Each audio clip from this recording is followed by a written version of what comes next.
Live from Warwick Hills Golf and Country Club, this is ABC 12's special presentation and recap of the Ally Challenge, a PGA Tour Champions event. Here we go.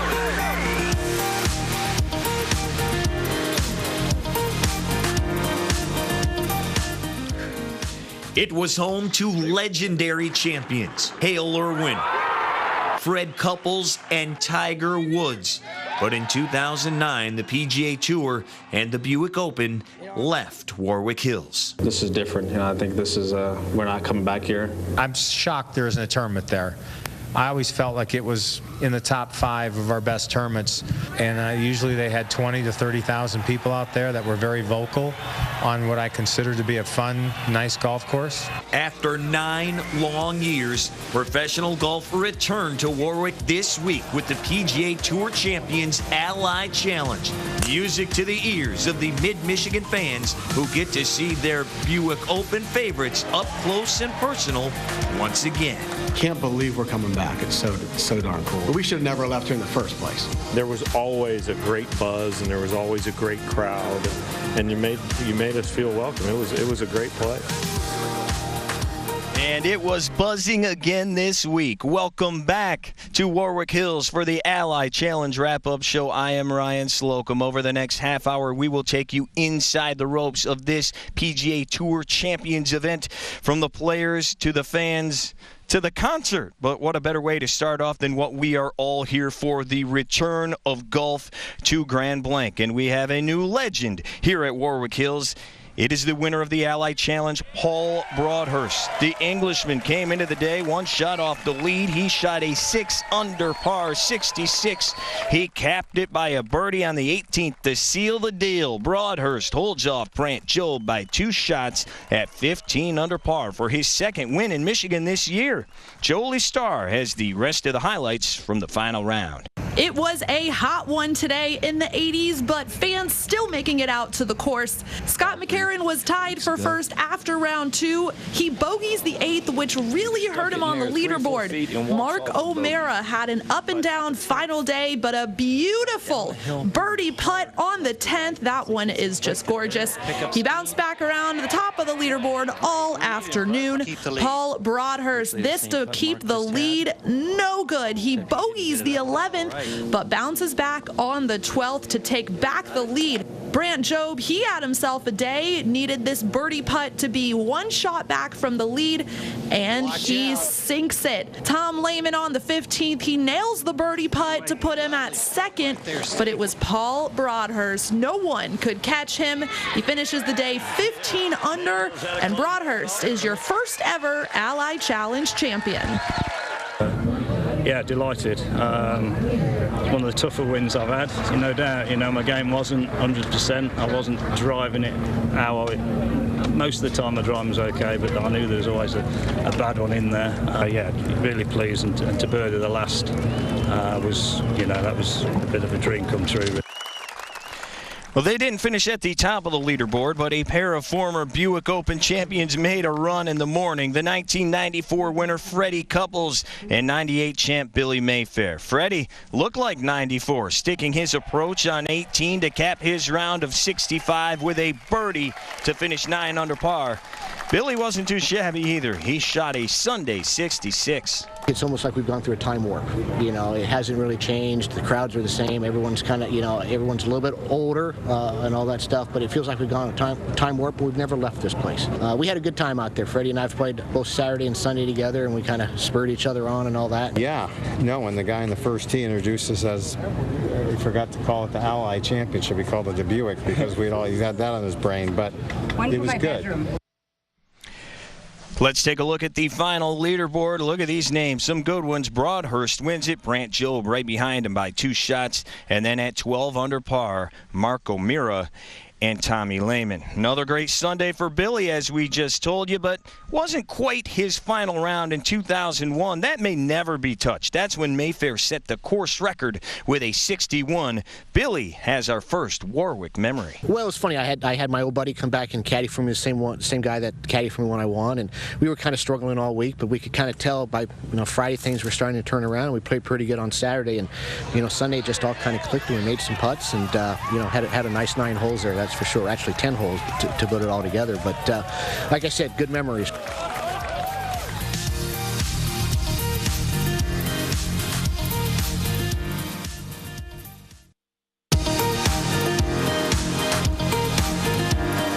My rookie year, obviously when I won, but the 17th hole.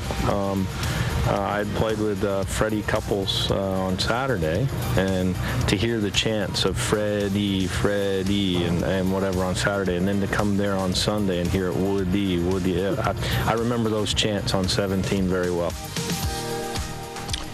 Woody Alston went on to win the 1995 Buick Open, his very first PGA Tour victory, so who better to officially start the next chapter in golf here in mid-Michigan. The Woodman was the first player to tee off on Friday morning. Welcome back to our Ally Challenge wrap-up show. As you know, the players love this course because of the old-style tree-lined and the immaculate conditions, especially the greens. But the one thing they all talked about was the fans. Over 66,000 tickets were sold before they even hit the course on Friday. And the guys say the crowds during the Pro-Ams were even bigger than they normally get on the weekend of their tournaments everywhere else. We all knew they'd have some good crowds here. Obviously, they haven't had pro golf here in 10 years, so it's fun to come out and see some crowds. It's kind of like the old Buick days. Good crowds. The golf course is in great shape, just like it used to be. These are some of the best greens we play on anywhere. It's a great tournament golf course. I've always enjoyed it. Always played well here, and the crowds have always been great. Very supportive, obviously.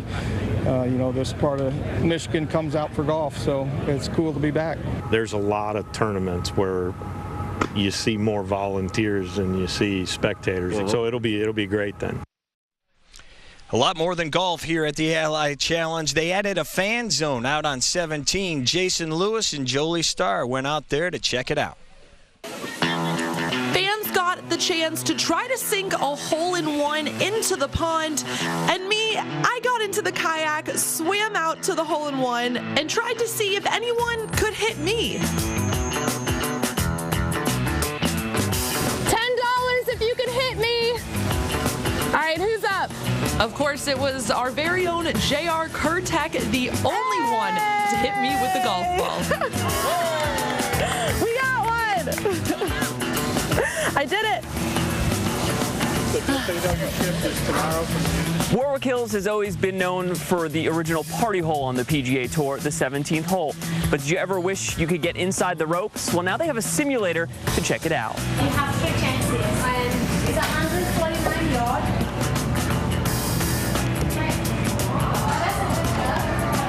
Just short of the green.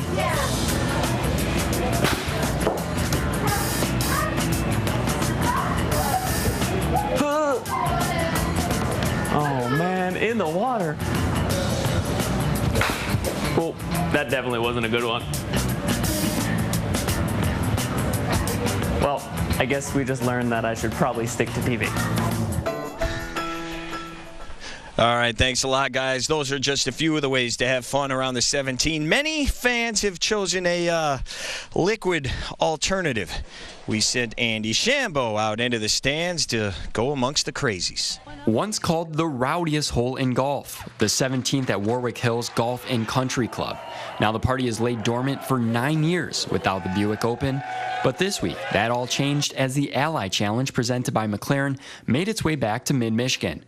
But would the party return? Well, they're hoping that it gets rowdy again. We had a good reputation before, and we're hoping to restore that again. And there was a little evidence of it yesterday, so we're hoping that continues. McClellan has seen it all. He spent 10 years as the marshal at the Buick Open, and now he's back for the first Ally Challenge. I'm the luckiest guy in the world, so I have a joy. I can't wait to get here. I get all pumped up about it. The hole's atmosphere, just like the golfers playing, seem to have matured a bit, but they'll still get excited when they see a familiar face. The hole is home to many iconic moments, and you don't want to turn your back on any of the action. Something just happened there. Oh, he sunk one from the bunker. That's what I'm talking about. But what makes this hole so special? Fans can get close at the tee box or at the green, and I think that makes a big difference. That and the beer garden located on the other side of the pond from the hole, fans are able to keep their cheering voices well lubricated throughout the weekend. And it's many people's first and only stop of the day. Right in and just made our way right here. This is the place to be, there's no question. The party may not have been as big as years past, but don't worry, the Ally Challenge will have at least 2 more years to make it even bigger. In Grand Blanc, Andy Shambo, ABC 12 News.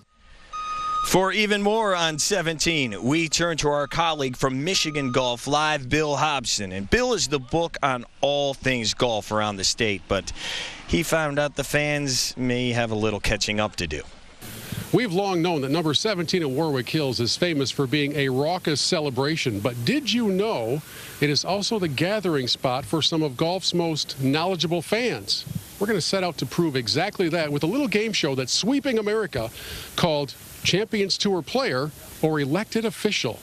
Champions Tour Player or Elected Official, Lauren Roberts. Elected official? I'll go with that. That ended quickly. 2 for 2, 1 away from the big prize. Brian Kelly. Brian Kelly. 3 seconds. I believe he is an elected official. You have done it. 3 for 3 and a major prize, this mint that I stole from the Warwick Hills Clubhouse. Congratulations. You got a cold one? They're melting. Jerry Brown. He's an elected official. Nice. Governor of California. Yep. Number 2, Brian Kelly. He's a golfer. Brian Kelly. Champion. Champions Tour. He's the Lieutenant Governor of the state of Michigan. You'll have no major prize, and you'll like it. All 4 of you collaborate on this potentially award-winning moment. William Mayfair. Golfer. Billy Mayfair, golfer. 3 for 3. Outstanding. You have won, first, my undying gratitude, and secondly, a heartfelt congratulations. Well, thank you. Well done. Wow, we will take it. Nice. Appreciate that. Thank you. I'm not sure what's worse, that they paid to come out here and they don't know, or that we don't know who's in office. All of our votes count the same. Just remember that, folks. Bill, you've been all over the country covering golf. How special is it? How special was this week to finally have it back This after is a 9 family years? affair. The family's been apart for a decade, and they all came back together. We were blessed with perfect weather, and this Sunday afternoon was as good as anything we've ever enjoyed at Warwick Hills. Well done to the entire Ally team.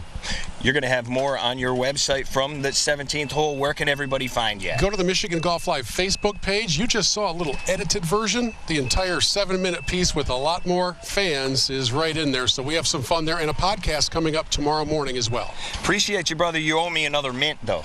I'll see if I can find some more in our private prize stash inside. Thanks a lot.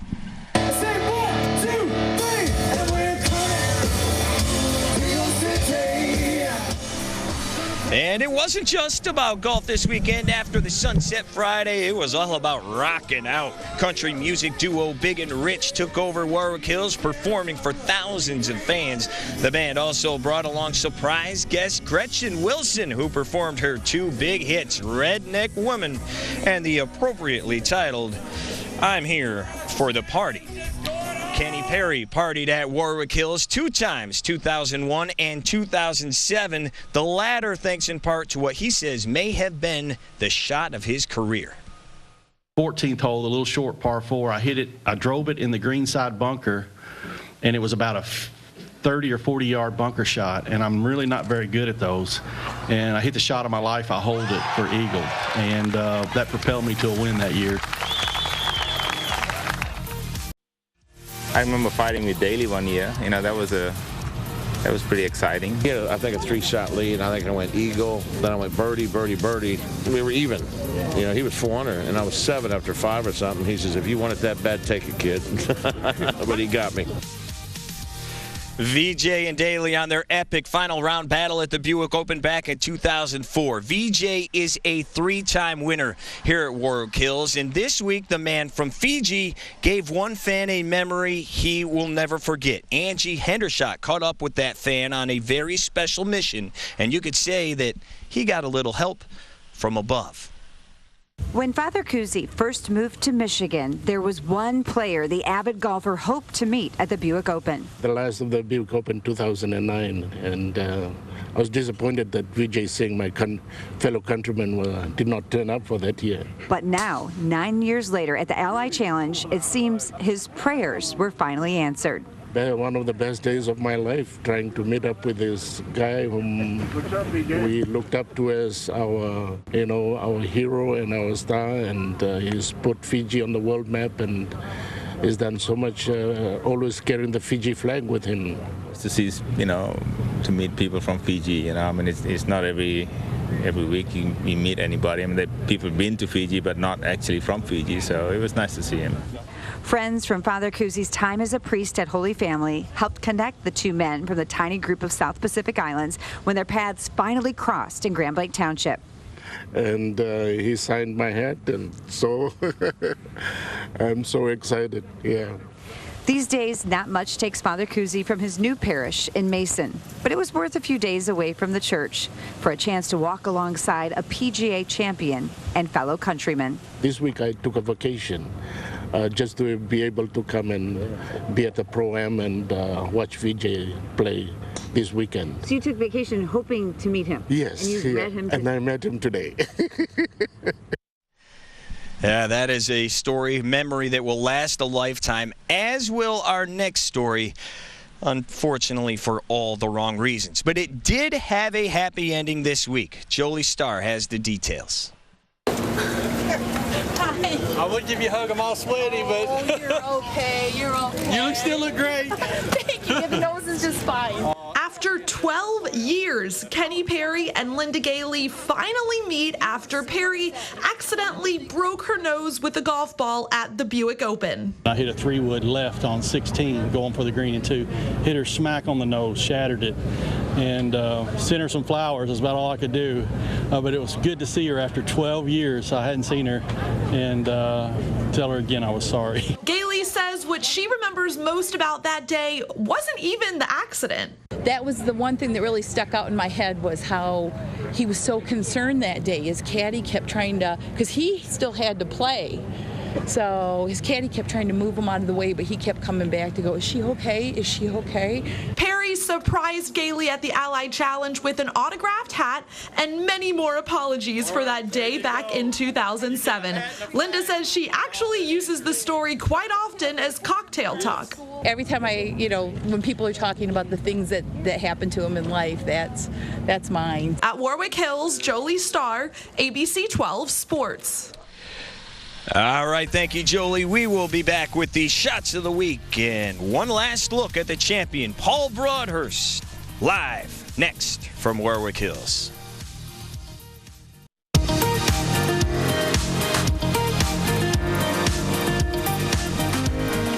Welcome back to the Ally Challenge wrap-up. From Ricky Fowler to John Daly, fashion has become a huge thing in the golf world, even here on the PGA Tour Champions. So let's take a look at some of the best, or worst, depending on your view, from the week here at Warwick Hills. Coming in at number 5, it's Tom Pernice Jr. The 1999 Buick Open champion went with the Captain Creamsicle get-up during the Pro-Am. And as always, it's business in the front and party in the back. At number 4, it's not the guy in the middle. Check out the guy on the far left. That's our very own J.R. Kurtek rocking the white Kangol.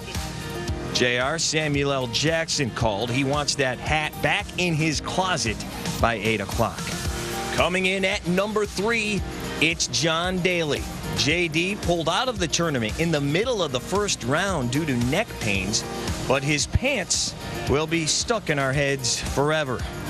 We actually have a tie at number 2. What do you know? It's John Daly wearing this Paisley number on Thursday, and he is in a dead heat with John Daly. Picasso has nothing on these pants. Luscious. Our number 1 best dressed player at the Ally Challenge is this dude.